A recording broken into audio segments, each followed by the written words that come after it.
Watch the big night in Australian independence live.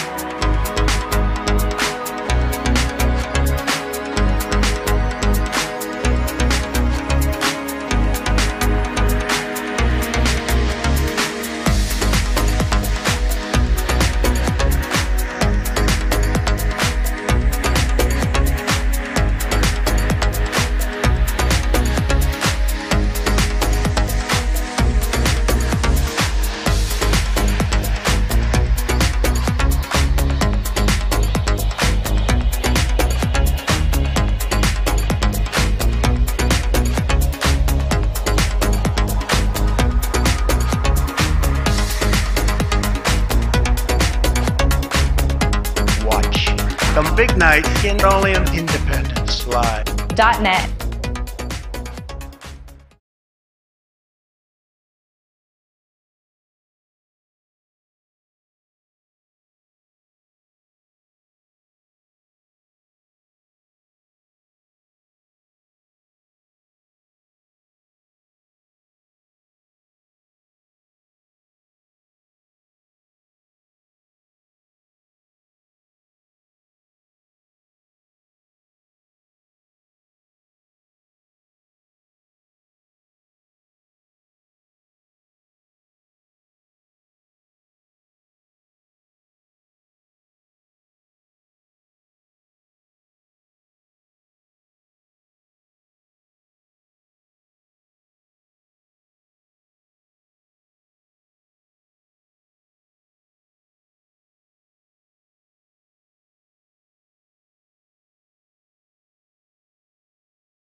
The concept that I had is for a national yes registry where the groups can come together in a self-forming organisation. Beginning in October through November and into December of 2015, we travelled across the country to as many groups as we could find to ask if there was an appetite to come together. And once they had decided to take part in the project, which most of the groups did, they chose and voted on 2 delegates to send down to the conference.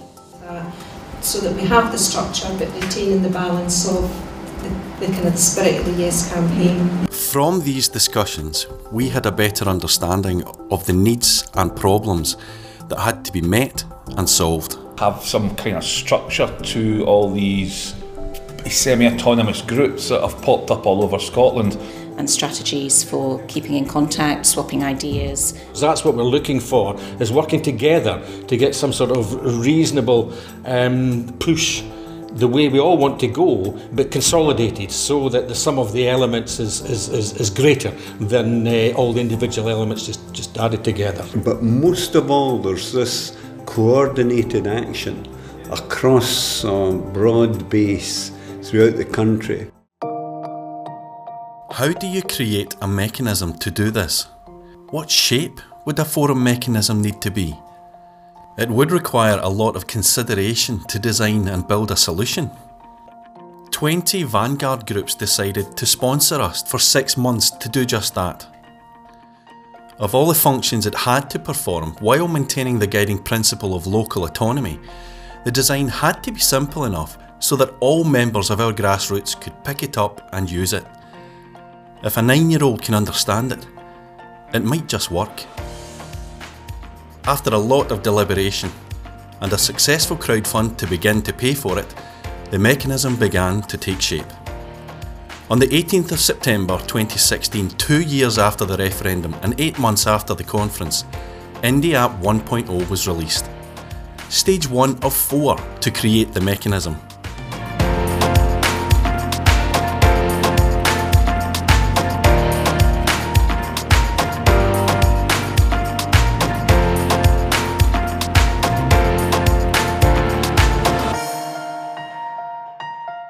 The final stage of the app is under construction and we are raising funds for this through a crowdfund just now. The completed app will have 3 key elements. The forums, a place for ideas to be proposed and endorsed.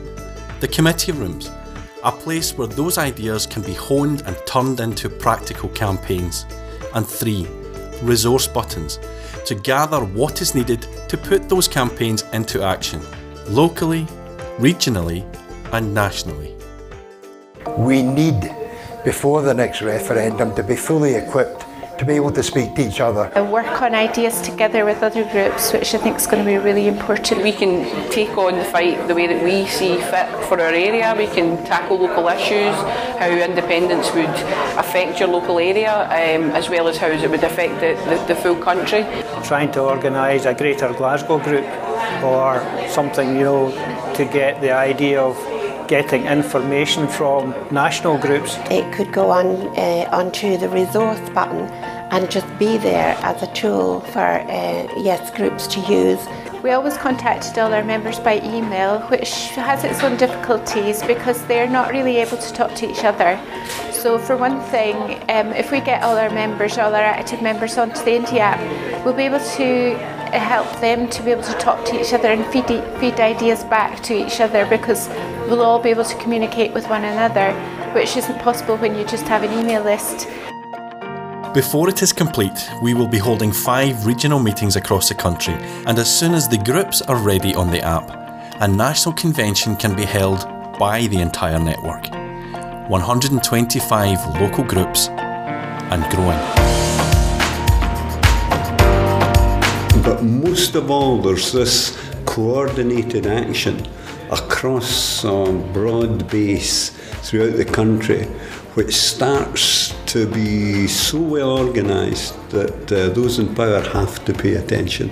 We can start to influence the debate rather than contribute their messages from the sidelines. That's what I would be hoping.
It's common knowledge that the pro-independence movement's cause was thwarted by the relentless tsunami of unionist propaganda in print, TV and radio, with the BBC in particular coming under attack from its critics for alleged bias in its reporting. Why should a Scottish voter believe you, a politician, against men who are responsible for billions of pounds of profits? He didn't answer.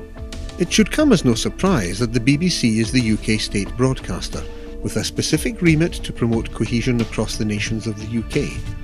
They are, after all, just doing what is expected of them, and therefore the expectation of balance is fatally flawed when the notion of Scottish independence is a clear and present danger to the unity of the United Kingdom. The BBC is funded by annual subscription, which amounts to £320 million from Scottish licence payers alone. It's not unreasonable to assume that at least 50% of that income, £160 million, comes from independence supporting households, amounting to 1,088,435 households underwriting BBC Scotland news reporting, which, in turn, is broadcasting the state message back into their living rooms.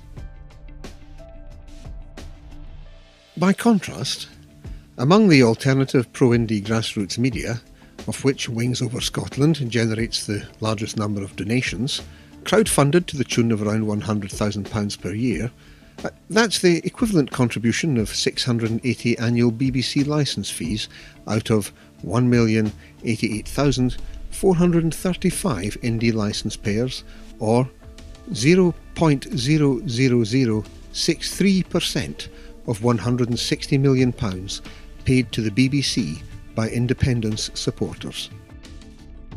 Pro-independence Scots are financially supporting unionist media outlets more than media outlets aligned to their own political persuasion, by a phenomenal amount.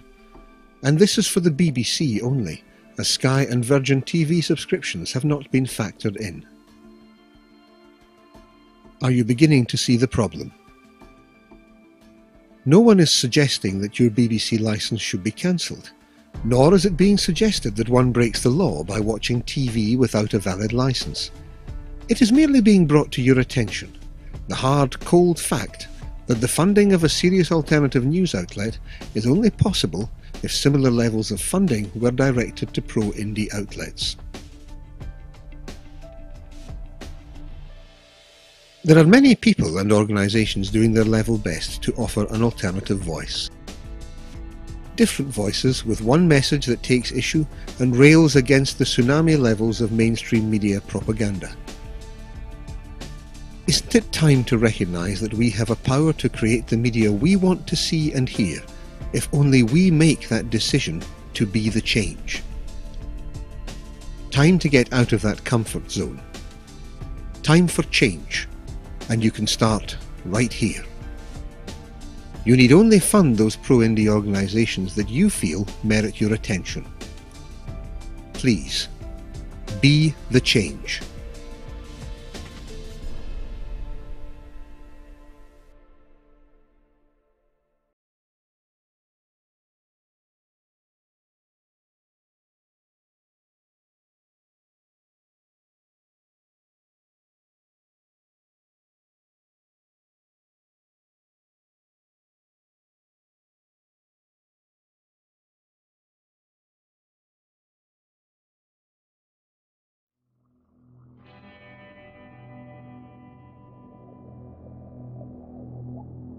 The Scottish referendum campaign showed up the BBC in its worst possible light for everyone in Scotland to see. You see other people and how upset they are, and it's so tangible, and then you start thinking, well, why is nobody doing anything? How did they just get away with this?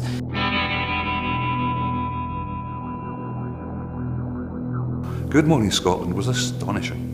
It was incredible, the bias, the repetition. Like almost, almost Nazi propaganda, the hypnotic repetition of negativity. The BBC gave a Conservative MP over an hour to make a documentary saying that the sense of Scottish nationhood wasn't real, that it was a myth, that it was unjustified. The Yes campaign started to become, in media terms, Alex Salmond's campaign. They tore after Alex Salmond, like demonised him and villainised him. Alex Salmond. In Scotland, people could see that there was a massive gap between what the BBC was reporting and the truth. People then suddenly realised, wow, maybe they're not actually telling us the truth about anything else. Nick Robinson. Why should a Scottish voter believe you, a politician, against men who are responsible for billions of pounds of profits? He didn't answer. He didn't answer. It was an attempt, a serious and negative attempt at propaganda, which just blew up in the face of the BBC. All of these predictions about these doom and gloom predictions about Scotland completely ignored what state could actually be created. Maybe all of these doom and gloom scare stories are just big fat lies. Gavin Essler has this exclusive report. It's not journalism. It's a peddling of state propaganda, made and paid for by the BBC.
We're live, cool.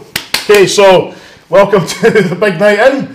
We're back once again, back in the studio. I'm joined here with co-host Robert Fullerton. Hi there. We've got some guests tonight in the studio. We've got Bob Hamilton, also Peter Morton of the Radical Imagination Project. So we'll be talking a bit about your project, and we've got Paula and Stuart here are making up the audience numbers, and we want a wee bit of your participation in all of this as well. So to open the show, we're going to do what we usually do. Rab is going to recite us a poem, and the poem we're going to hear just now is, "Are there any heroes left?" Are there any heroes left? Hiya. This is a bit of a May Day special this time, but there are other things to be talking about. Bob will be talking about them. So here we go. Are there any heroes left? Are there any heroes left? Or have the rotten cowards won? They employ bloodthirsty mercenaries to fight their fight. Are we beaten, down and out and done? Is the tyrant to rise and take what's ours, as we lay half dead, 1/3 alive? Must we watch through disbelieving eyes as the heavy chains arrive? Metal for your wrists and feet, emotional feelings, freedom bound the Gordian way. Day and night, dreading wake and dreading sleep. No one cares what you have to say. You could never have kept the evil out. You could not hold off on your own. You had been quietly long abandoned by folks with hearts of stone. This is the honest truth, of ethics, morality, what's fair, not just for you. Be warned, no one appreciates a different truth. For their own faults, they cannot bear to review. How can we expect the gods to meet with us if we are unable even to our own selves face? The gods then dwell in their homemade heavens, while we exist in our homemade hell, drenched in our own disgrace. Are there any heroes left?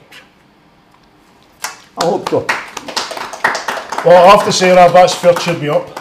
I know, I actually thought that last night. But chop right through, innit? Well, no, it's quite hard hitting stuff. Sometimes I'm in a bad mood.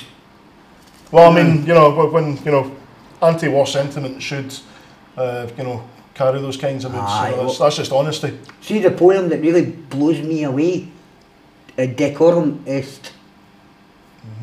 What is it, Decorum?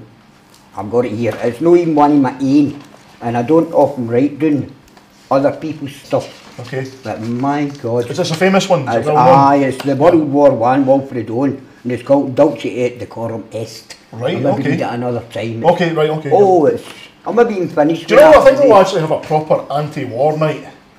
We'll maybe cover some of that stuff tonight because, Well, I suppose everything's anti-war anyway. In a way. Everything we do is anti-war.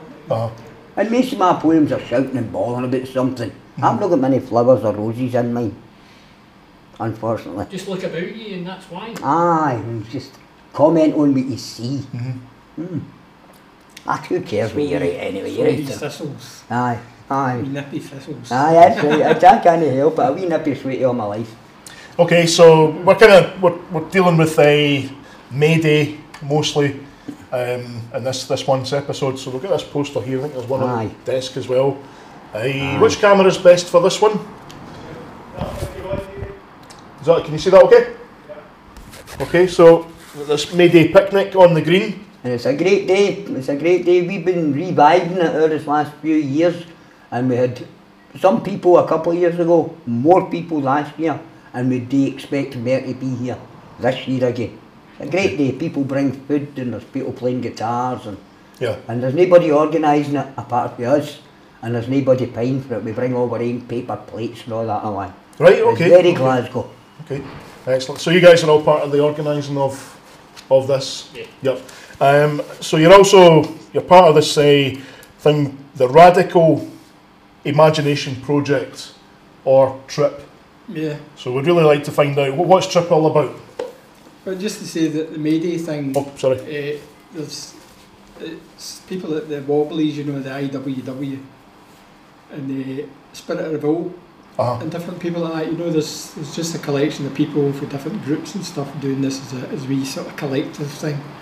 But there's no main organiser. It's just interested people and trying to make it nice and easy and not giving too much work to different people. And what you bring is what you'll find and what you take away. So it's trying to get back to that kind of do-it-yourself idea about people enjoying themselves in the park rather than taking a pile of money to go and entertain themselves. So it's the 6th of May and that's the first Sunday in May, isn't it? Yeah, and there's also going to be different events on. We're doing a rally in the 1st of May, which is going to go from George Square around to the concert hall. We're going to have music and poets and a bit of entertainment and stuff. Under the statue. That's on the Tuesday, which will be the 1st. The Tuesday, and the Wednesday there's a walk, a radical history walk, where they'll be walking around different places in Glasgow that was involved in the rent strikes and the Sheriff Court, where people were getting arrested, and the Carlton, the Weavers graveyard where the martyrs were buried and stuff, and the Green People's Palace. The fine historians That's what I know about some of the people in the Mayday group. Yeah. They're really fine Glasgow historians, and they have all that through the time of, like you're saying, Carlton, and when these were the big areas of the city. Yeah. So they're quite strong on that, which has let me catch up a wee bit in that. It's maybe just a wee 10 years in front of me. Yeah. And it's a full 6 days. So we've got a website here, mayday.link. So mayday.link.link. Great. For all the details, all the events are happening, full 6 days of And events. we're talking to people if they want to put something on. It doesn't have to be any big deal event, just if they want to do a wee activity or whatever, we could do it within the 6 days, you know, broaden the celebration rather than just one day. So it's over the 6 days, but it's pretty open for people to do the thing, as it were. Is it becoming quite popular then? Yeah. Well, it's slow. We just do it every year. We know it's going to take a bit of time to build things up, but it's just keeping business and keeping money at it. And it's very pleasurable. That's what I like about it. I go to a lot of political things, and there's always that political edge. We are political animals. But see, the Mayday thing, it's not that, it's not, Bobby. It's more like Quiche Lorraine and lovely, honest, you know what I mean? People playing guitar. Really into it. And they think my voice is great. Do you ever get your face painted? Aye. Somebody painted my face there in the Highlands right a lot of years ago in Donegal. We were all out one night and somebody was doing a face painting. So the adult started getting my face painted. And I didn't want to know what she was going to do my face. Okay. And I got up the road that night, and I don't drink a lot in Glasgow, but on holiday I got a drink in me. And she done me as the devil. She done me as the devil. I was like, what? My mate's a robot and somebody else is a dead body, you know what I mean? I'm a devil. Well, another thing about the Mayday thing is what tends to happen is we polarise ourselves and categorise ourselves. Aye. So Mayday is about being a human being. Yeah. It's about delabelling, Aye. right? Whether you're LGBT, whether Aye. you're disabled, whether you're a capitalist, it doesn't That's matter. right. It's about delabelling and coming and sharing a common point of view. Aye. Yeah. Because I remember Mayday as a kid, it was Victoria Road, the Green, places like that. And there was no money. Talking about the 1960s, nobody had money. The only thing that we got in Mayday was we got a new rig out of clothes, and then you were kind of presentable to the public. But I said this in a mail somewhere. I remember my mum, there's 10 of us in my family at one time, right? I remember my mum taking the older ones to Mayday, dead important to her. And then they would get older and maybe go their own way. So she'd take the next tranche of ones, and she would keep doing that until they became 20 and they were all 16 and 10 and that. And they moved up, and then it was all the 3 and 4 year olds at me. So I can remember having my period of maybe 10 years. I've been in the crew, going to Mayday, and it was a great big thing. There was thousands of crowds and that, you know. So that's what I always think Mayday is in my head and heart. See, the trouble is there's a kind of disconnection with young people. Aye. You know, because the wee video we did, what do you think about when you hear Mayday, and it was people saying, is that something to do with the war and stuff, and they didn't have a clue. And it's like the commons and the common good. 20 years ago, if you asked a kid who owns the parks, they would say, we own the parks, because their granny told them. It was commons, you know, it was publicly owned. Yeah. And Mayday was the same.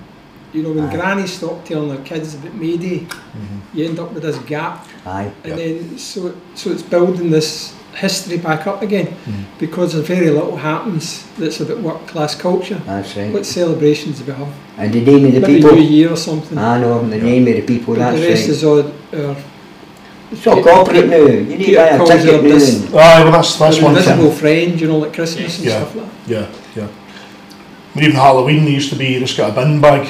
Well, that was your costume, but now it's, you know, you got to book 3 months in advance. I know, and all these big stores have got racks at Halloween, do you know what I mean? And you use the suit and the margarine or whatever.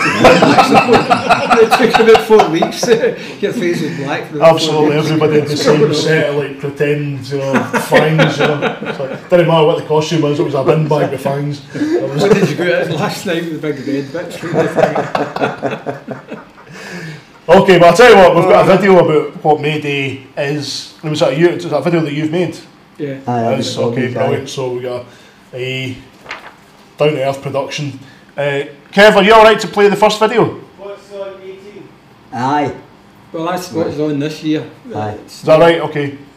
That is. Okay, cool. They'll come. Right, so let's watch.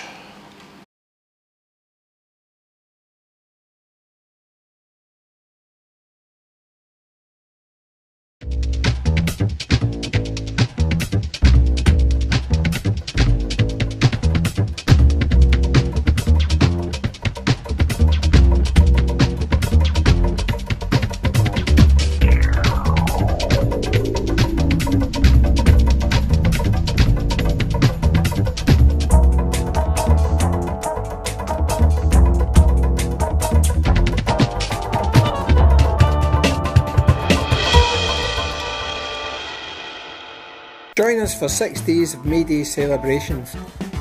We will be at Freewheel North on the Green on the 6th of May for fun and games, songs, poetry, food and activities.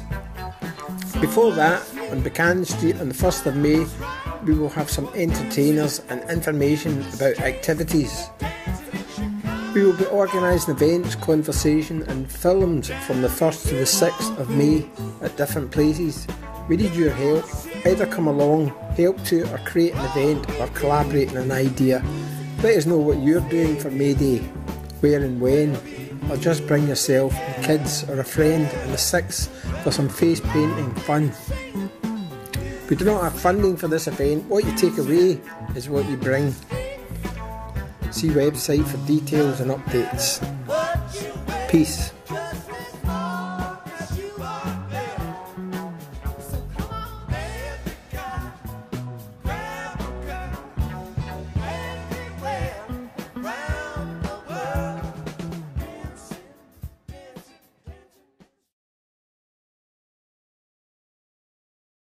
Great, nice and pithy. Nice and Straight easy. to the point. Lovely. Cool. Nice bit of video work there, Bob. Lovely. That was your own personal bit of video work? That's our own good stuff. Production company. What is the production company? What isn't it? It's just yeah, okay. So you're part of what's called the Radical Imagination Project. Are we on, Kev? Yeah. We are. Okay. Radical Imagination Project, or TRIP. Yourself and Peter. So can you tell us about TRIP and what it's all about and what it's doing? There's quite a lot of stuff we get involved in, but basically it's a kind of support. It's a support group. Spammers. Supporting partnerships and mentoring. So we kind of help guide people. Okay. Right. Taking back the language. Spam is not a bad thing. Right. Especially when it's supporting people in partnerships and supporting projects and mentoring them to show them how to create videos like that, or how to interact with a democratic system, how to take control of your own vote, and encourage people to stand for office, teach them about technology. You notice how when I'm ready to say something, he jumps in and explains everything. I just want to double check. Kev, is Peter okay on the microphone? That's fine. I just want to make sure everyone can hear what's being said. But I mean, the base of the thing is about movement building.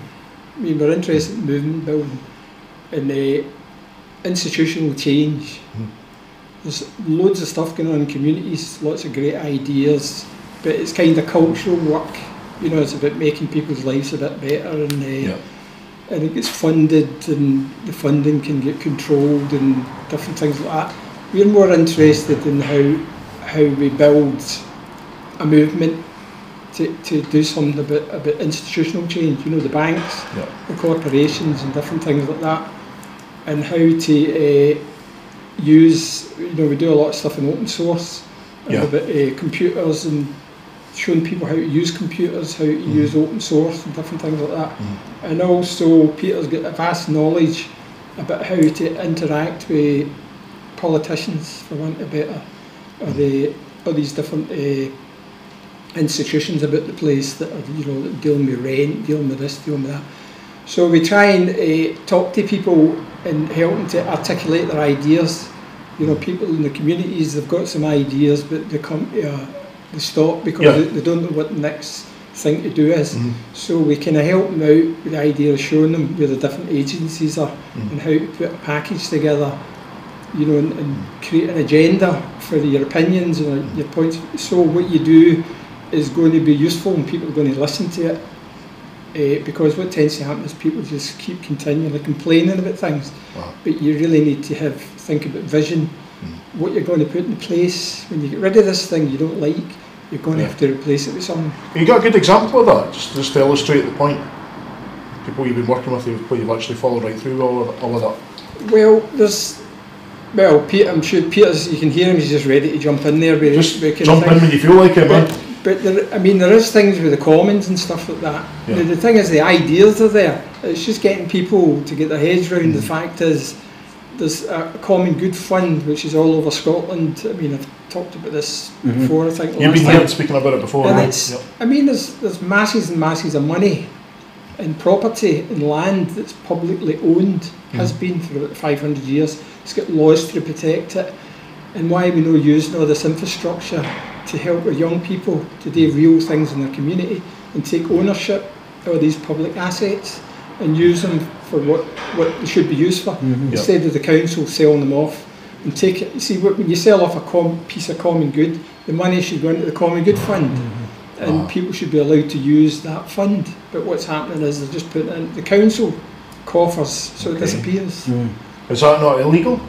Perfectly illegal. Of course it is. It's been challenged in court a number of times. But the thing is, there's a lot of academic knowledge on it, and there's a lot of people know about the law and stuff like that, but it's general awareness of people in the community. Yeah.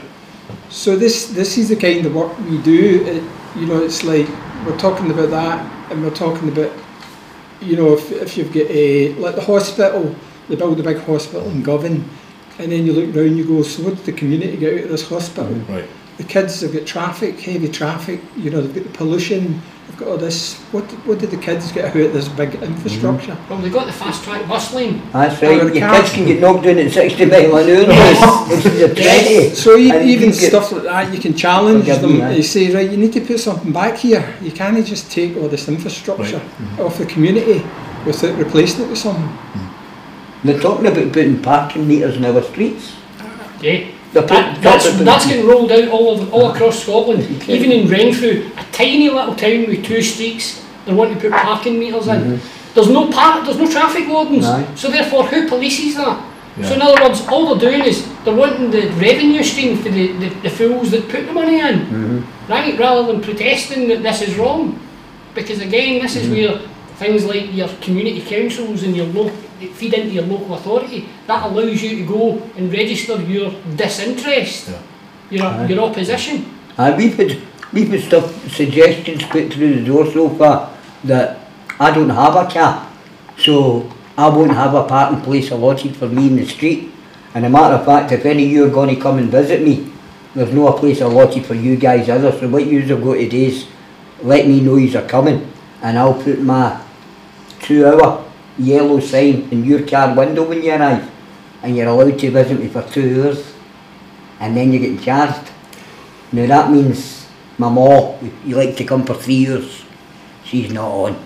2 hours and the audience out, because we can't pay for her. But this is also for a city council that defines the cash of the common good fund as a hospitality fund. So the city council are using that money to buy alcohol. Now, should that be something that we promote as a state? Right, so again, they're using publicly owned money. Now, bearing in mind, the whole of Scotland, there's over £300 million worth of common good assets and funds, right?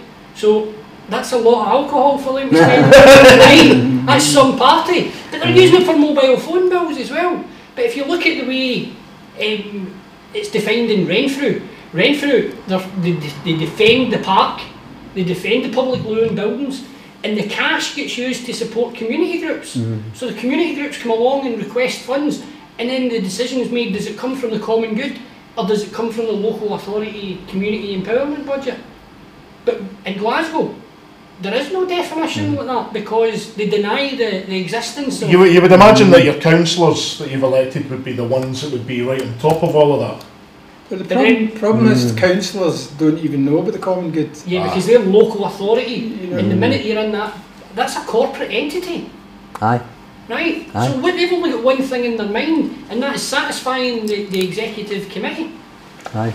And the only way they do that is by making sure that they've got money to spend. Well, it sounds Again, like we pay for council tax, so that's where they should be spending the money, not out of the common good.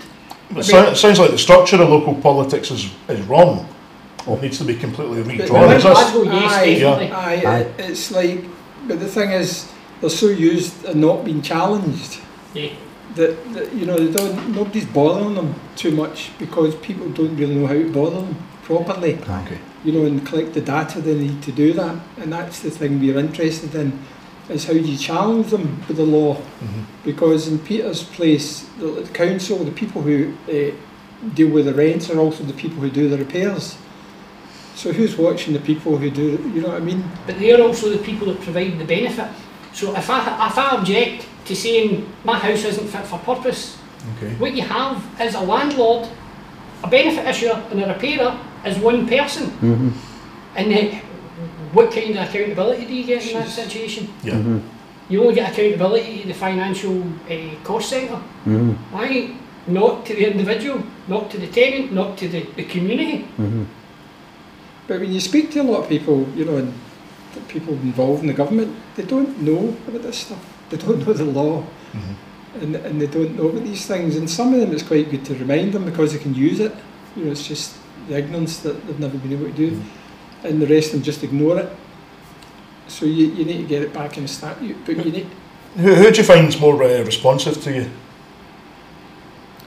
Any particular parties that tend to be a wee bit, you know, a bit more time for political parties? Aye, or yeah, we don't really get near them. Is it a gendered thing? You think women are listening better, or well, women are always age differences? Anything like that? That's well, women. Well, the idea about you talking about women, you're talking about kids most of the time, and women are good organisers and kids, and they tend to understand it a lot more. You know, there's a kind of thing about the kids in the parks and all this kind of stuff. And we usually set up things, you always set up things where you can get kids in the place, because that's how you get through to people, these things about the commons and all this kind of stuff, because my generation's enjoyed it all their life, but it's the next generation that's going to lose it, and they don't even know it's here. You know, so it's once you speak to people, within 2 minutes, you go, yeah, we like it. Then you have to go. I mean, it took me 5 years to get people in government to understand what the common good is. And that's the kind of work that needs done. You know, people need to go into communities and explain to them that these are public assets. And some people will say to me, but Bob, that's not commons, the council own that. And then you say, well, who owns the council? The council don't own anything. No. The council are workers. We're public servants. For us. And we tell them what to do. We're the masters. And if they don't do it, we get rid of them. And, you know, but sometimes people just accept, well, what can you do? You know, it's others will rely on the council to do things for them, and you're going, no, you have to make people do things for you. It doesn't work that way. This is what I've learned our time with you, Bob. I've got nothing bad to say about people, but people tend to have it all laid on now. They've got Facebook and they've got TV and they've got all these restaurants to go to. It's all easy to do now, so you don't need to do it for yourself. When I ask you about open source, I'm really interested in that, because I think open source is, again, I don't know, I'm asking, open source seems to be like you're into computers to make them work for you, but it doesn't cost anything. Whereas all our NPCs and all our phones and everything, we're all paid for these things. We're all paying tariffs and we're paying contract fees. Licenses. And this, now, is that what open? I'm asking the question. Is that what open source is? It's like a different format of operating. Open source is a community. Aye. It's a community of like-minded individuals all across the world who contribute software.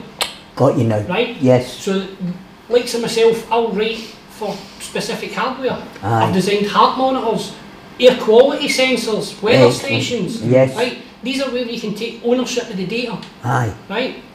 Once you own that data, then you can then challenge climate change figures. Right? And I think, see, once people had the data, they would, because Facebook is nothing but challenging everything.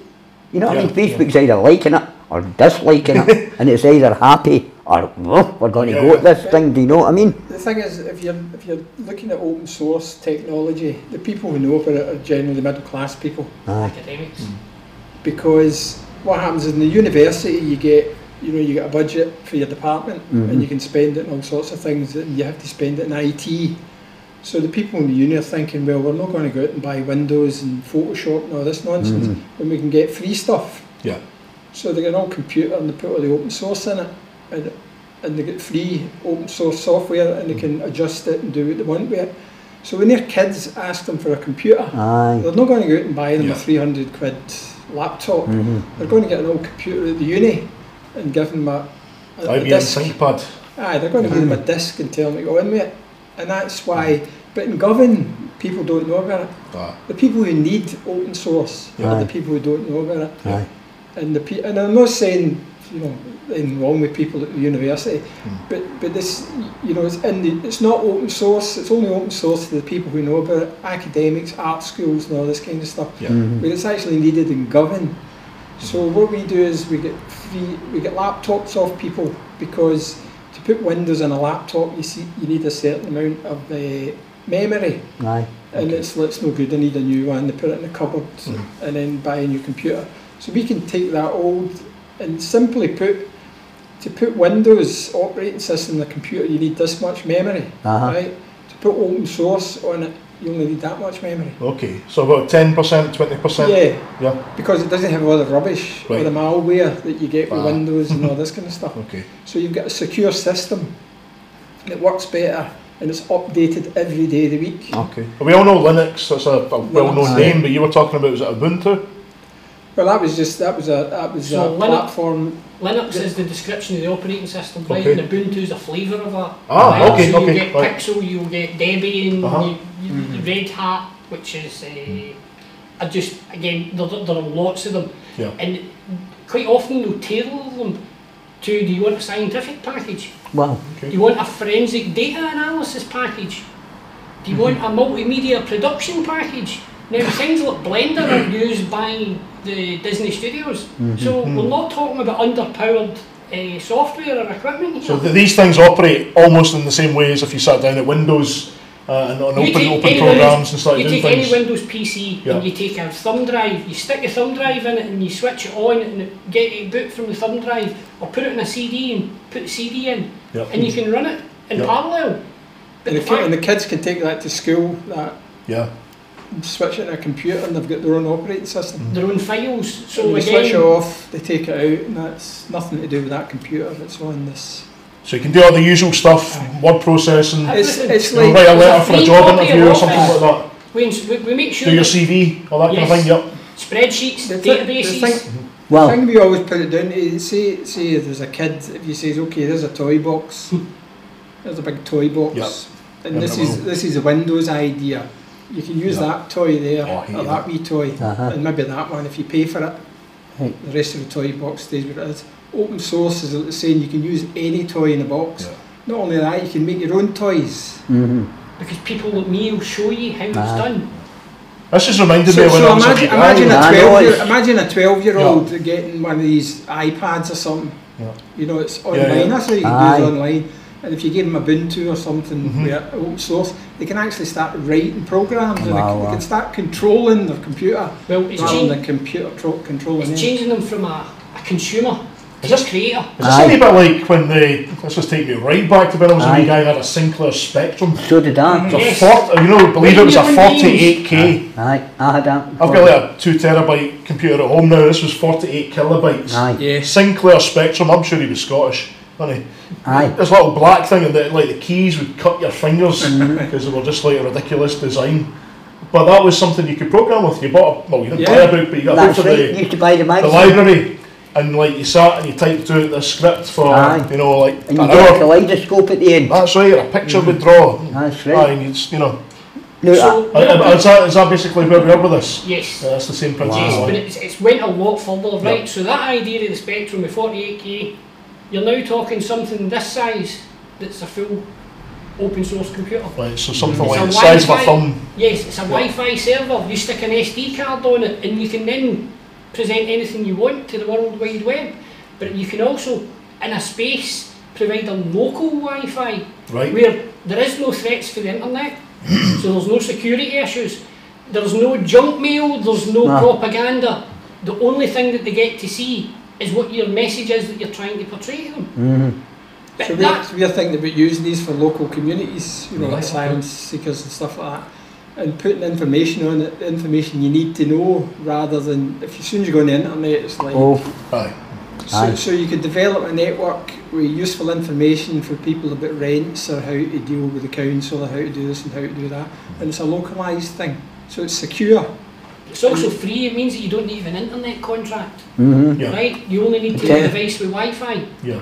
and you can then access these things. Any like normal Wi-Fi phone, Yep.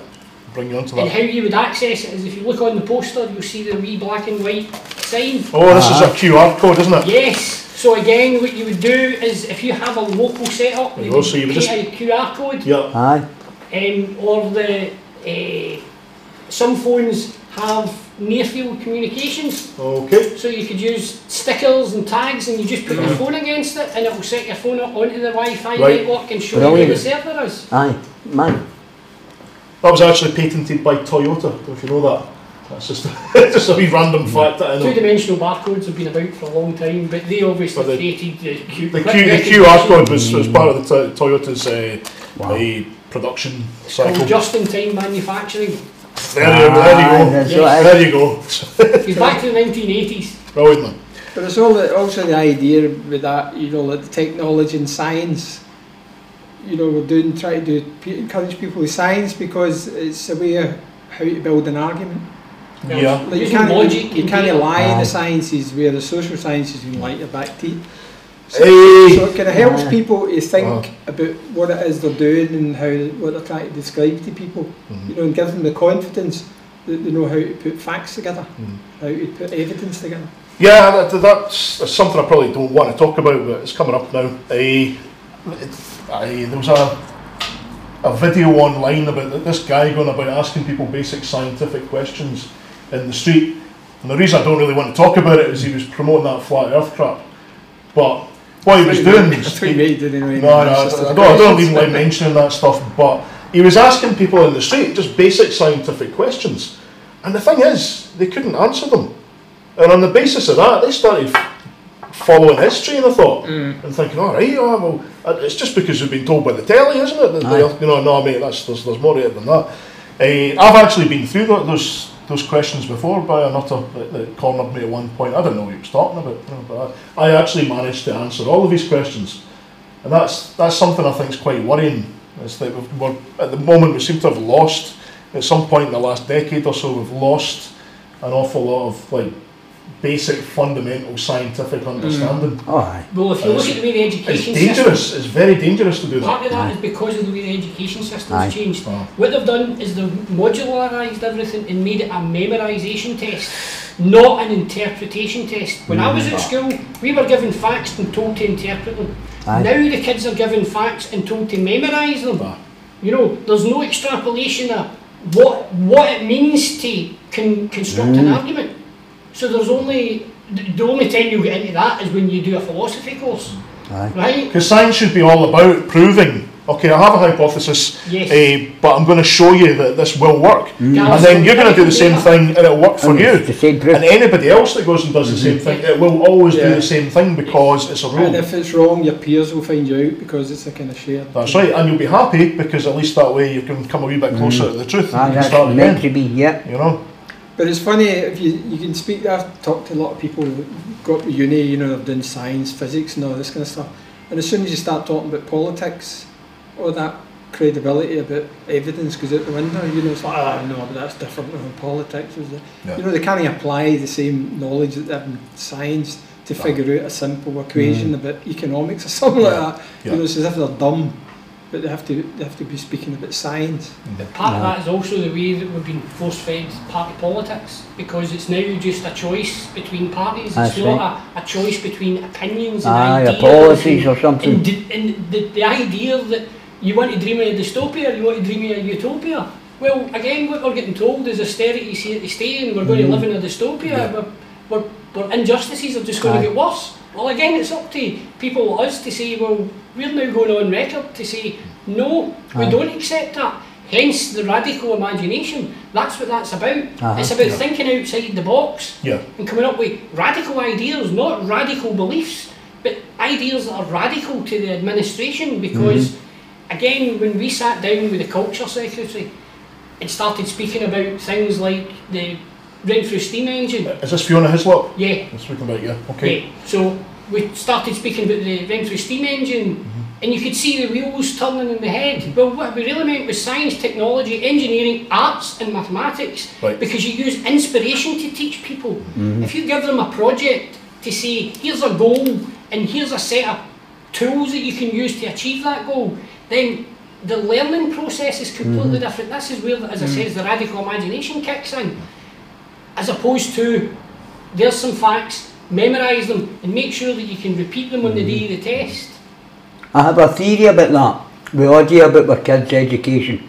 I think it used to be when I was at school, the gates opened in January and August and we all left school, and the shipyard gates opened at the same time and we all went into the gates. So it was a bit like what you did at school was preparing you for work. Now, what can you teach kids at school if work is a 0 hours contract and maybe 16 hours a week, and taking crap off this idiot that's going to work and for that and thinks he's a gaffer?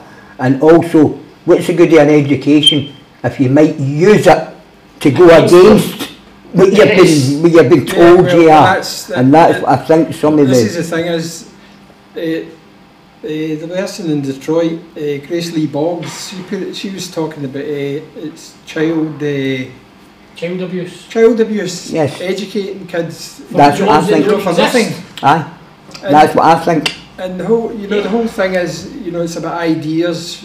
You separated by age, gender, whatever way they can separate you, and they're still using the old industrial revolution idea about you only need to know this much, and working the looms in the factories and stuff.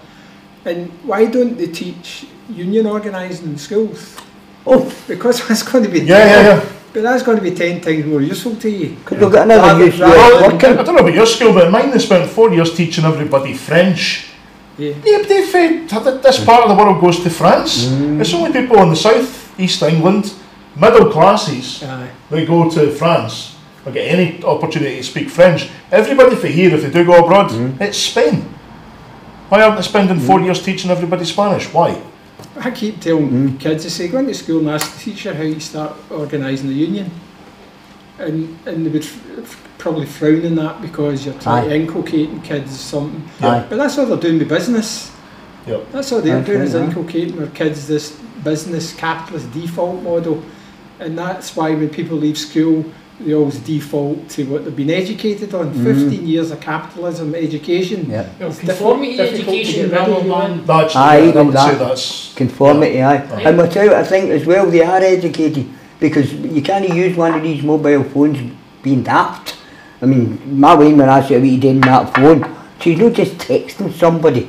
She's talking to 3 people at once, while she's ordering clothes out of some catalogue, and she's doing these other things, So I don't ever say Wayne's are daft. I'm no daft at all. I wasn't daft when I was a Wayne. But I think, I was reading recently and I'm picking up a lot of things on that mobile phone, because my Wayne falls asleep with it on her head. The way, I can remember in the past people falling asleep with a fried cream on their head and they wake up in the morning all chocolate. Well, my Wayne's getting up in the morning, she's on microwaves through her napper. And I say to her, what are you doing? Charging her phone under the quilt while you're sleeping? And she's like, oh God. She's 18, so she's no a wee baby. But this is what hit on me dead strong. I'm reading about artists and people, and they talk about St Ives and that light, and that same light is in the Ionian Islands in Greece. This is all Greek people I'm talking about reading, and they're talking about the light of this place. I hear that iPhone had a group thing a couple of months or years ago, and what they talked about was how to make the phone more addictive than it is. And they hit on this shade of blue-white light, which is the very thing that's doing in St Ives. And all our artists went, wee Van Gogh went to Arles for it. They went to different places to get that light that artists talk about. That's the exact same light that's blasting out of the iPhones now, by design. You know what I mean? It's like, even the lights enhancing you to hang on to this thing. So, this is what I tend to think about the education system. Nobody knows anything anymore. Ah, pal, you ask him anything and he's on that phone, and I call him, he is not the Oracle. That's what I call his name, you are not the Oracle, because he knows everything, but he has found out nothing out of a book. It's just everything, and he's really clever at doing it under the table and coming out with the answer. Again, this is about memorising facts or finding facts, it's not about understanding and interpreting it. Because I don't really understand much about that QR code. I just know it's patented by Toyota. See, that's useless. We all know I'm fully useless facts, Do you know that it was how to control a Kanban system and a just-in-time manufacturing system? That's where it came from. Well, there you go. Again, it was commerce that drove that. Aye. So that they could then get more things through the factory, more Jammy Dodgers, more Toyota cars. Aye. But the thing is about the phones and stuff is just, you know, maybe why things like Mayday went down the drain a bit. That's right. There's a lot of peer-to-peer information. You know, like, I mean, when I was a kid, you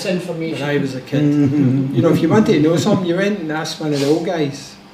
I mean, I've been a carpenter all this whole life. I've never trained for it. I just, you know, you go and watch somebody and you learn off them.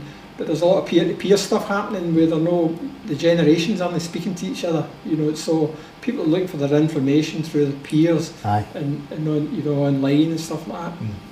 And I even like joinery work. I mean, I've gone to people's houses and strip off doors and do all this stuff. And it's amazing how few kids are totally uninterested in what you're doing. That's right. I mean, I remember I'd be like, I want a shot at the hammer or something like that. The drill, you know, and get something dangerous in my hands. And I've been in places where kids are just, you know what I mean? Not that they should be interested in me or what I'm doing, but no, just, exactly, Bobby. But just that thing. Want to take part in real life things like that. You can sit and watch action. Is it political correct, high health and safety attitude towards kids using things? They'll have been told, don't touch that, you know. Well, when you're saying, Bob, peer-to-peer, it's a bit like kids now seem to be gravitating away from their parents' activities. Whereas like you're seeing they built that Clyde Tunnel in Govan. I don't know how many of us had on gloves and hats and pushing wheelbarrows about. You know what I mean? When we're 6 and 7 and 8, 9-year-old, and the men at work would kind of foster you a wee bit. There's none of that now. You're saying health and safety. Yeah, people are too frightened as well. Aye, and what we've got now. PVG even speak to a strange kid. Aye. No, so it's kind of got to do with kids are gravitating away from you. You're saying, Bobby, I used to fix a loke and my older would watch me. My wee one would never watch me fixing a loke now. There's years between my two kids. My big one would stand beside me when I was fixing door locks and things. Dad gave me a shot. Then about 15 years later, the wee one's born. And it's like, he's a shot. It's like, Dad, get you finished with the door yet till I get out. I mean, I'll take a photo of you fixing the door. But she's no good at it. I mean, she's no going to know what a screw is or a screwdriver. So that's what I think a big wedge is when this comes to me here when you're talking about the common good people, you know, the older generation know what the common good is, and the younger generation who will benefit most know nothing. So there's something there, you know, intergenerational stuff that you could be talking about, and also that, you know, we could talk a lot about mentoring.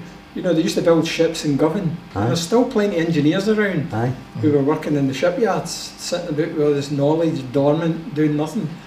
And why is the commons and stuff like that no used to get mentors to start talking about, you know, we're into all this invention and all this kind of stuff. Creativity. And we, you know, this is the Scottish Enlightenment and stuff like that, and invention, that's what we did. We were engineers. Now we've become consumers. And I think it's also like this, it's not just what we see, it's an industry as well. Tell me if I'm wrong here, but I think this last 10 years have been spent taking all our best people for the top jobs who were getting good pay and sacking them all. And then we've got to employ this new cohort who aren't long in the tooth. They've not done it for years, and they're cheaper to employ. They can pay them less. And they can squeeze of the middle management. The middle management has gone now. Yeah. There's only the elite, and the elite is kind of, the elite used to have some knowledge of what they were doing. I worked for a private factory when I first started my time in Kinnan Park, and it was a family-owned engineering company. And the fellows' names who were above the company, the old grandfather and the father and the boy, as they went through the years, they knew what they were doing. But and all the gaffers knew the same. But see now, I think companies have got a new board, a new young people or whoever else, or new ideas, and everybody, and everybody under them son is used to work in the factory floor. That's how he. That's they come straight out of college. So there's a disenfranchisement in a lot of levels of things in our society, and taking away. They've also encouraged us to label ourselves and put ourselves into wee niches, and all that kind of does is turns us into prisoners in a solitary confinement. Units. Yeah, where we can't share these ideas. Right? Because we're too busy trying to defend whatever the minor issue is that we think is the major issue. That's quite well, I'll tell you what, have you got another video that we'd like to show? Which one of the... It would just be us two rabbiting. well, the second one on the list. Yeah, I can't remember what they're called. Okay, what's that about? Mayday for beginners. That's a good one. I put that one, Kevin. Right. Well, right, Kevin, hold on a wee second. I'm just going to read a letter from a viewer that sent in, and then you can play the video. Right. So it's just about one of our viewers, and he's having a bit of trouble at work. So he writes to us. He says, "Dear Independence Live and the Big Night In team, I watch your show every month, and I particularly like David's jokes. Just over a year ago, I started a new job. I hadn't a clue what I was doing, and I felt a bit bad given all the promises I'd made in the interviews. To be perfectly honest, I'm still a bit lost as to what goes on here. There's just so much paperwork and hundreds of filing cabinets everywhere. I usually have no idea where I've put anything. It's alright though, because there are loads of fit birds kicking about who are always quite obliging and end up finishing off most of what I've started. Really, I'm just there to sign things and give the okay for stuff for other people they need to get on with. Anyway, as my mum used to say, dress well, brush your hair, and sing the national anthem. And that's from President Donald Trump. Donald, if you're watching, because you watch us every month, you know, we're all great big fans of your work. Everyone here's a great fan of your work. We're quite looking forward to that wall when you get that done. I know the Emperor Qin Shi Huang took a wee bit of stick. You know, when he came up with his wall. I'll give you a tip, right? Make it so you can walk along the top of it. Alright. I quite like Donald Trump. I don't know what the problem is. I think politics and news to be laughed at. See, the thing is, right, there's a guy, right, he faced gingerism his whole life, and not once has he played the victim card. I think he just makes victims out of everybody, but as he knows, he's a bully. Alright, Kev, that's enough. On you go. Alright,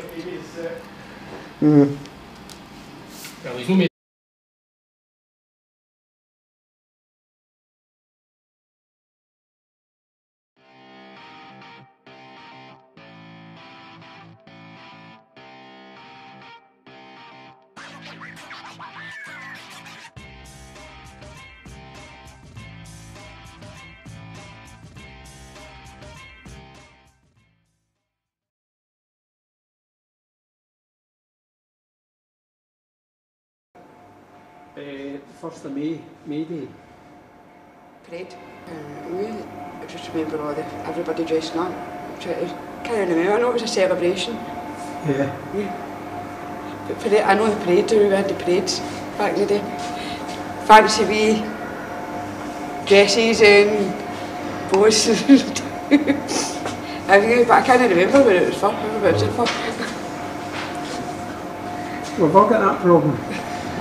Maybe it was. What do you think about May Day? I think it's a great thing. I think it's a great idea, and I think it should be on Glasgow Green and not the Trade Council piece of nonsense that they have every year. What does May Day mean to you? Well, when I was a young boy, I used to be nucleus. Yeah, what? Get nucleus when I was a young boy. That was about it. When I think about May Day, I think about you're a wee boy, it's a traditional holiday and you don't know what the holiday's for. But as I got older, May Day is a day when the big bosses and the banks give people like me and you a day off, isn't it? And And I see why we celebrate it as well. International Day, isn't it, for celebration for the workers. What do you think about May Day? What do I think about it? I know that I went when I was young, and my mum used to take me to May Day every year when I was younger.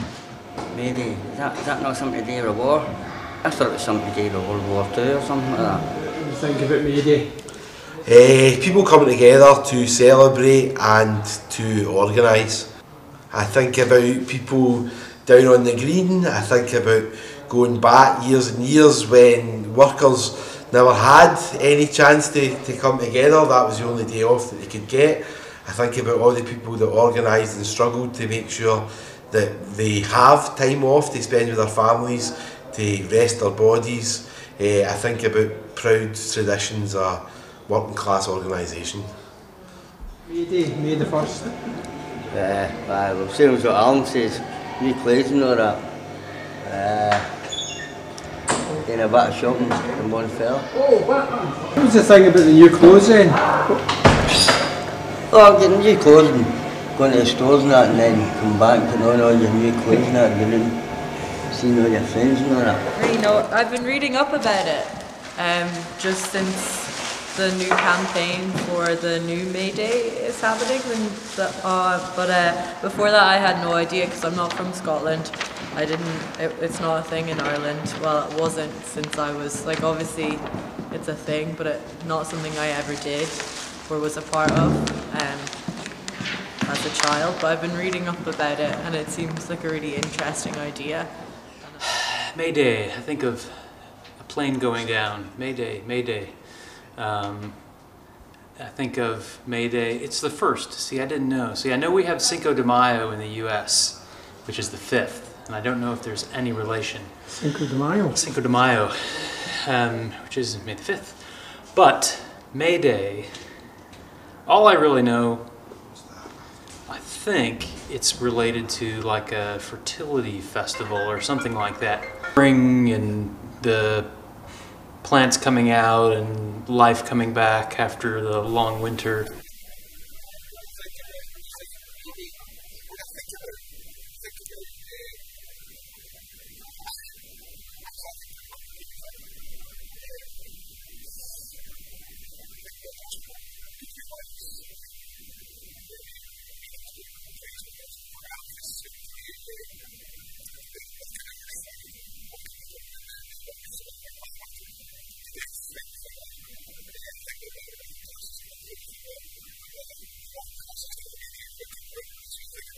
Think about when you think about May the 1st, May Day. When I think about May Day? Yeah. I don't really know a lot about it at all. I just think of May Day, was that like people coming together and having, is it like when communities have celebrations or like stuff like that? I don't actually know anything about May Day. I feel like it's something that used to happen and doesn't happen anymore. Like, I don't know that much about it because it's almost as if there's not that much stuff anymore. Or it's maybe not such a celebration as it used to be.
the street a few years ago, saying, so May Day is usually pick up. So it's definitely quite the protest, I think, is how it, I guess it's sort of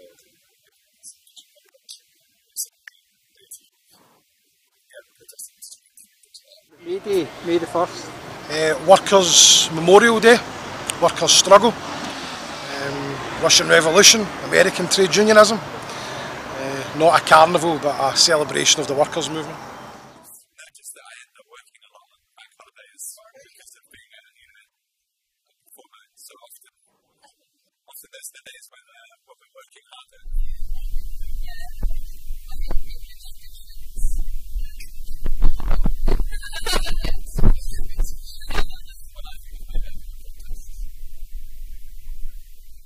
I just think in Germany it's Tag der Arbeit, work is like work is like work is like Tag der Arbeit.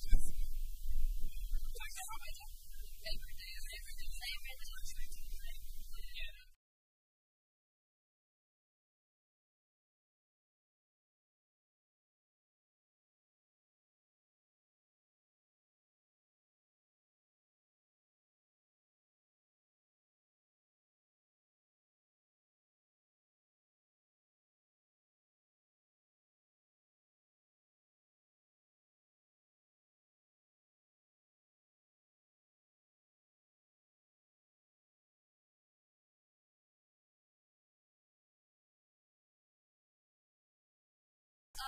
In Germany, we have this tradition of like we get a group of friends together and we get like a wagon with beers and then we just go for a walk and stuff.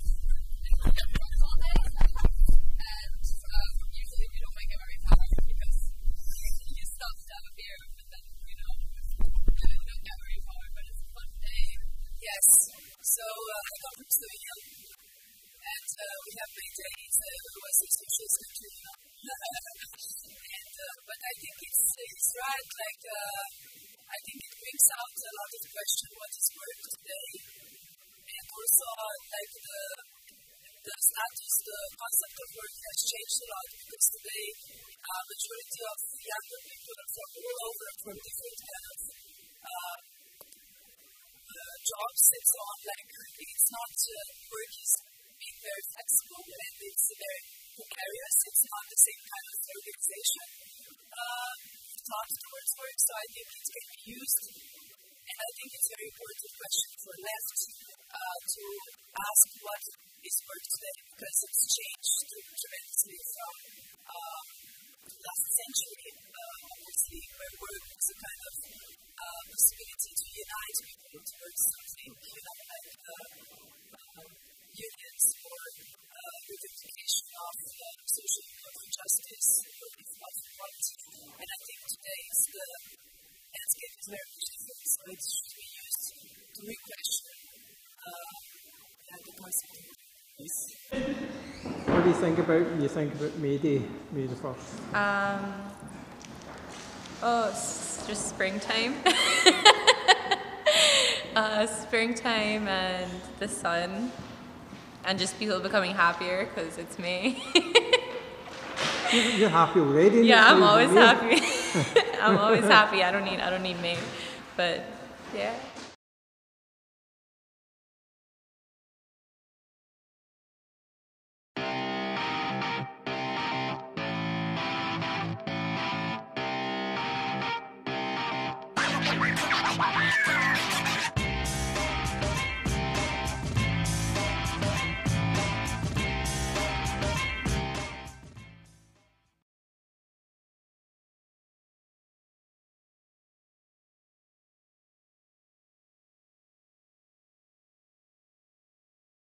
Factories. I get people phoning me all day and I talk back to them, tell them I don't want what they're offering, and it's somebody's work.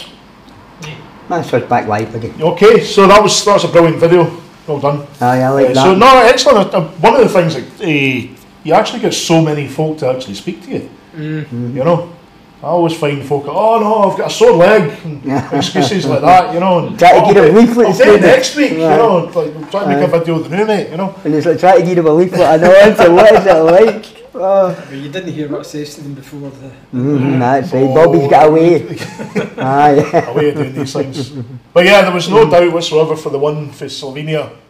May Day, it's the Workers' Day immediately, so it's within the culture, they're a socialist country. Aye. But most other people, it sounded like it wasn't something that they were necessarily living, well, unless the older ones, but you know, it was something they kind of knew about. Aye. There's an idea of it, somebody's told me about it. Well, you it's our generation's fault, really, you know. It's, if you can't pass on these, how they expected to know about it. Yeah. Unless somebody tell them. The Slovenian lassie seemed to have a good grip on it there, like you're saying, because she also had the point of view that work isn't what it was at one time. And I'm guessing what she's saying is, work used to have a status about it, and you had your fellow workers and you were all doing something together. That lassie seemed to say what I tend to think is now, work is almost nearly turning you against each other for somebody after spying on you and getting you to spy on each other. And it's all for nothing wages. It's a competitive market. Aye, and it's rubbish, it's rubbish. Yeah, and the celebration of that is shopping. So aye, oh. Aye, one of buy my... some bombs and give it to another country to bomb in a third country. I tell you what, let's finish the show by having a wee bit of a rant, because... what have we been doing for the last year? I know, this show has been quite ranty, I think. We might as well, it's simmering under the surface, but what were the details? There was a wedding party murdered, there was approximately 30 people by the Saudi regime. Let's use the word regime because it is a regime by definition, political definition.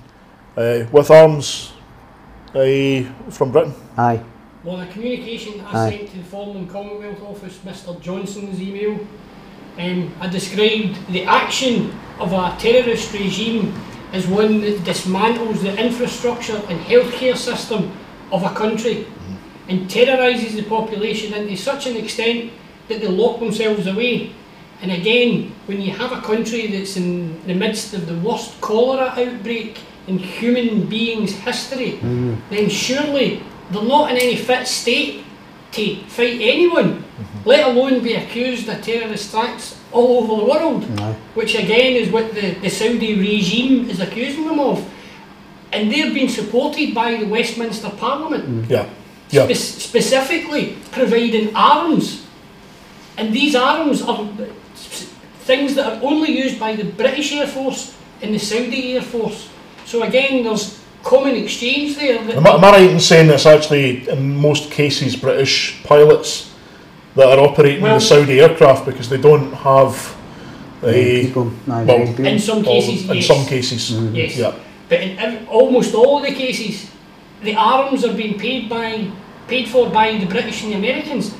Look at the Saudi wealth. Why are the Western world? Well, again, this is part of this negotiated deal for access to their oil.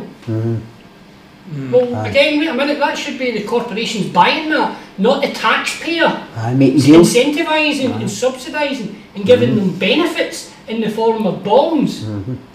Are we referring to the Saudi leader as the monster? Yes. See, it's about the Saudi thing.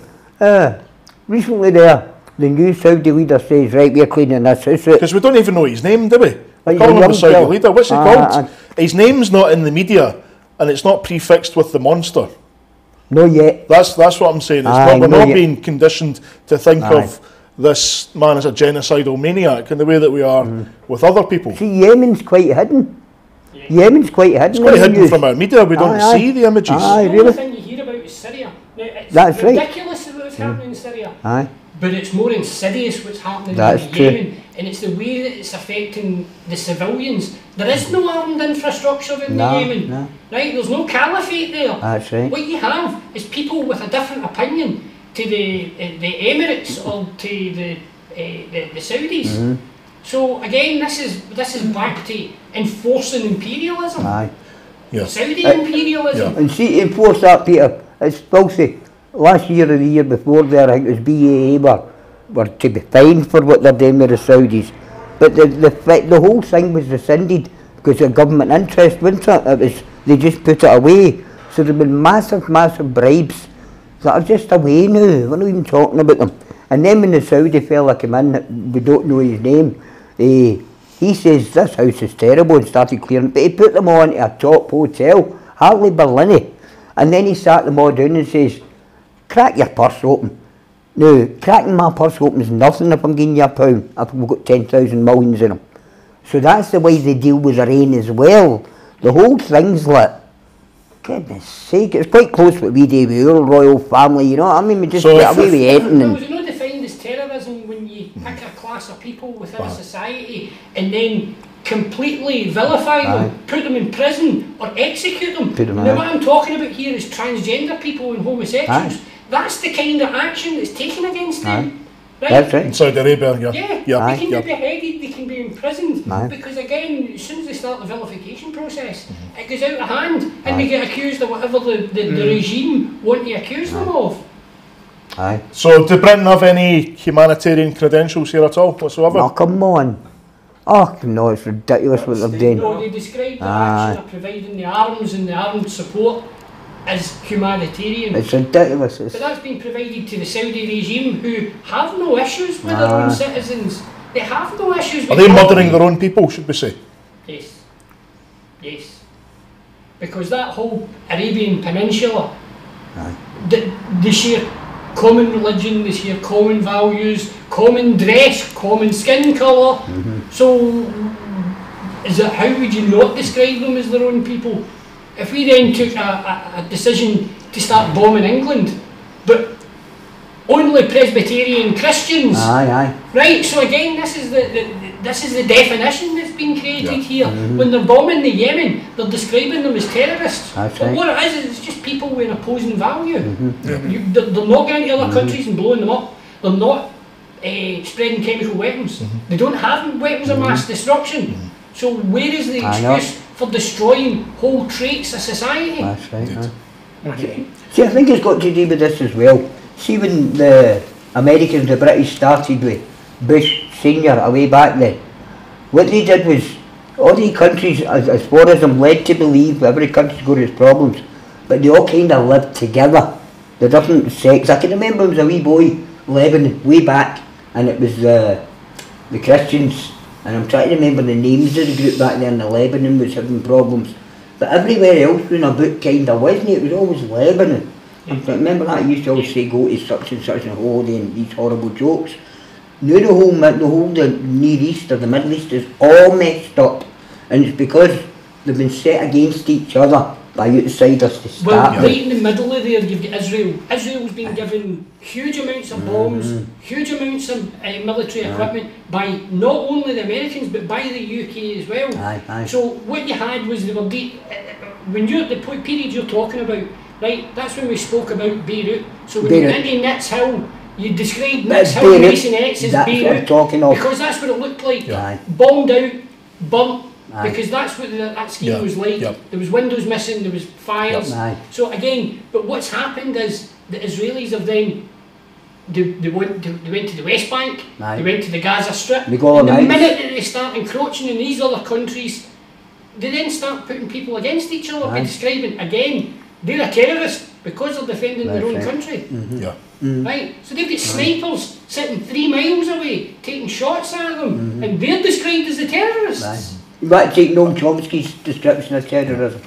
Noam Chomsky is the right description of terrorism. I don't want to put it out right now because I've not got a note and I don't want to put it. Noam Chomsky's got the definition of terrorism and he talks about it against the American government every day of the week. Now what gets me about the whole thing is this was all planned out and drawn up and it's on paper and it was called the Plan for a Greater Israel and it was produced in 1982.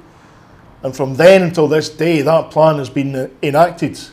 And until our politicians are man enough, woman enough to have a bit of spine and actually admit to the wider geopolitical strategy, then we're not going to get anywhere, absolutely anywhere, in this conflict at all. Places, I mean, I remember in the 70s in London, you could get the magic bus for about £8 to Morocco. You know, and you went to these places to get right into the culture, you know, and where mathematics start, you know, and philosophers, and that's what it meant to you. Now it means a war zone. You know, if you mention these countries, it doesn't have that magic anymore about the beginning. I really do. It's not to go to now. Oh goodness sakes, Morocco and all these. It's the same way as they're telling us to fear our neighbours. They're Yeah. telling us That's that right. our neighbours are the big That's bad Peter. man that's outside the door. They're telling us these countries are the big bad man that's outside That's the door, right. and he's going to get you. That's and again, right. why do you think people end up being disenfranchised with trying to change things? Because they keep getting told that not only is their neighbour against them, but everybody else is. Now, I practiced a lot of years of martial arts, and then it went on to Tai Chi as I got a wee bit older, right? And this is what, and I had good teachers. This one of my teachers says to us, it's simple. To alienate other people, all you need to do is be afraid. All you just need to be afraid. And this is how the martial arts and boxing that is all good for kids, I think. Because you grow up not afraid. And as I've got older, I'm afraid of nothing. You know what I mean? What's coming next? What's coming next? You get older and then you die, right? I was afraid of that when I was a kid, and I'm talking to my own lassie just now. She's like, Dad, what about dying? And it's a freaky thing. But see, as you get a handle on things, I'm not saying death's acceptable, but I'm not afraid anymore of very much things. Yeah? Getting rid of that TV 4 years ago helped me get rid of the fear. And you hear even kids talking about they've got the fear. You know, it used to be when we were younger, you were scared, or you were this. Now it's the fear. You know what I mean? Things like. So I think this promoting everybody being distant and afraid of something or what's he up to. That's what's been promoted nowadays. And if we're all to be in our own cell and behaving ourselves. I'd recommend everybody. I've actually streamed it at one point through Independence Live.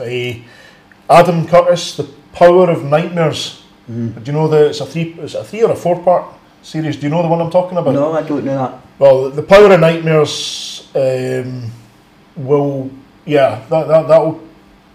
tell you where this radical style of Islam began, how it was promoted and cultured by the West, by the CIA, essentially weaponised a people against a region. Yeah.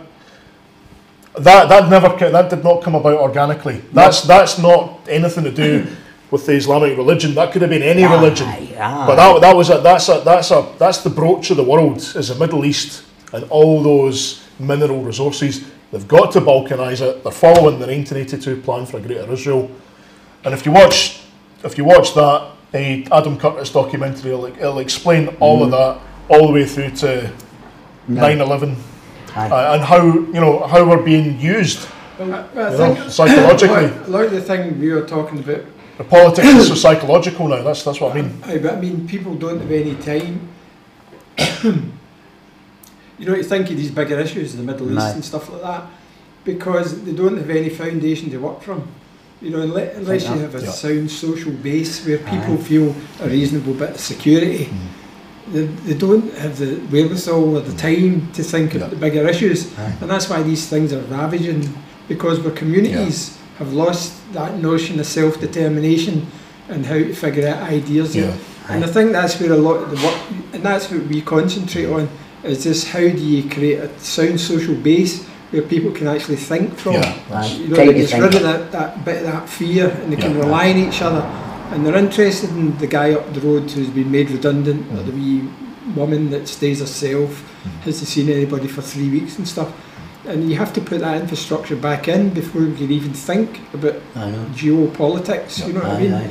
Because we would never have put up with this 30 years ago. You know what I mean? There was a certain international sort of feeling about the place. We didn't the poll tax riots and all that. We stood up and says no. Because we were used as guinea pigs, we were used as a dumping ground. And exactly as you say, if you don't. But even before that, in the 70s and stuff, there was a great sense that I was down in London in '68 and stuff, and it was brilliant because you felt as if you were part of something. It wasn't sophisticated. It was cool to be working class, you know what I mean, and not have any money.